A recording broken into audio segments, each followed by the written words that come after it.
Antoine, est-ce que tu mesures quand même le chemin parcouru depuis janvier dernier, où tu es sorti du chapeau de Lucas Elsner, personne ne te connaissait ou presque, et aujourd'hui tu es un acteur de la Ligue 1. Ouais, je me rends compte parce que c'est allé vite. Je suis monté en fin décembre. J'ai pu faire un match amical contre Lens, c'est ça qui m'a révélé. Et après, ça s'est enchaîné très vite. Et, euh, et moi, de mon côté, bah, j'ai quand même su gérer un petit peu parce que je découvrais, mais voilà, comme j'avais envie de faire mes premières en pro, etc. Donc en Ligue 2, j'ai pu gratter pas mal de temps de jeu. Ça m'a permis de prendre de la confiance. Après, j'ai fait la Coupe du Monde avec les U20. Et ça m'a permis d'acquérir beaucoup de confiance et maintenant de pouvoir permettre au coach de compter sur moi et de faire valoir mes qualités. Tu t'étais préparé à ce que ça aille si vite à un moment donné de ta jeune carrière? Je me suis préparé, oui et non, parce que quand j'étais en réserve, on a toujours ce petit doute de savoir si on va finir par signer professionnel. J'ai eu la chance de pouvoir signer professionnel. Après, par rapport à mon potentiel et par rapport à ce que je pouvais faire, pas dire que je m'y attendais, mais j'avais quand même une certaine confiance parce que j'avais par exemple Mathieu Bodmer qui croyait beaucoup en moi et qui m'a donné cette confiance. Et maintenant, je suis là aujourd'hui, donc je suis plutôt satisfait, mais c'est beaucoup de travail aussi. Quand tu étais au centre, il se dit qu'il fallait te secouer un peu pour que tu prennes conscience du potentiel que tu avais. Oui, il fallait me secouer. C'est surtout Mathieu Bodmer qui a vu en moi le potentiel que j'avais. Après, moi, j'ai un profil aussi où j'ai besoin de temps pour m'adapter, pour comprendre les choses et ensuite pour les appliquer sur le terrain. Donc, je pense que c'est pour ça que ça a pris du temps dans mon développement et que c'est vraiment à la fin que j'ai pu vraiment émerger. Aujourd'hui, est-ce que tu estimes que tu as encore une grande marge de progression?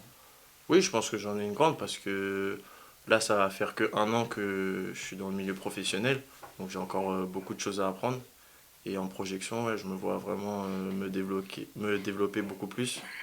Et je vois vraiment un certain potentiel. Là aujourd'hui dans un court délai, qu'est-ce qu'il te faut améliorer? Le Calster disait, voilà, Antoine quand il rentre en jeu, il apporte quelque chose. Parfois, quand il est titularisé, il a un Mm. petit peu de mal à se mettre dans le tempo. Mm. Je pense que c'est plus par rapport à un manque d'expérience, parce que je reste jeune, j'ai pas beaucoup de titularisation et j'ai besoin de plus de temps de jeu pour vraiment me développer. Et je pense que ça va venir au fur et à mesure et c'est à moi de trouver les clés et de travailler peut-être encore plus. Il y a eu ce match contre Caen qui était très abouti. C'est peut-être le meilleur match en pro jusqu'à maintenant. Oui, je pense parce que c'est une de mes rares titularisations ou cette saison et j'ai vraiment pu mettre en œuvre tout ce que j'avais pu travailler. Donc ça m'a permis de satisfaire entre guillemets ce que le coach attendait de moi et c'est que de bon augure pour la suite. Et la suite, c'est donc Châteauroux. À quel type de match il faut s'attendre? Je pense que ça va être un match où on va quand même maîtriser, mais comme c'est un match de Coupe de France, eux, Châteauroux, ils vont la jouer comme une finale. Donc il va falloir vraiment faire attention à ne pas se faire prendre bêtement. Je pense qu'ils vont mettre beaucoup d'intensité. Et si on joue notre jeu, si on est en confiance, on fait ce qu'on sait faire. Normalement, ça devrait le faire. Mais voilà, comme c'est un match de Coupe de France, il faut vraiment faire attention et se donner à fond comme si c'était une finale. Et cette fois, vous aurez le statut de favori, alors que la plupart du temps, vous êtes plutôt dans le rôle du challenger. Comment on l'assume ce statut de favori? Moi, j'ai pas pu vraiment expérimenté beaucoup de fois ce statut de favori, mais je pense qu'il ne faut pas se poser trop de questions. Sur un terrain, les équipes, voilà, on est tous 11 joueurs sur le terrain dans chaque équipe, donc ça va être un match où il va falloir donner le maximum. Et il n'y a pas vraiment de favori, il faut juste se donner à fond. Et nous, avec nos qualités, il va falloir voilà, les punir.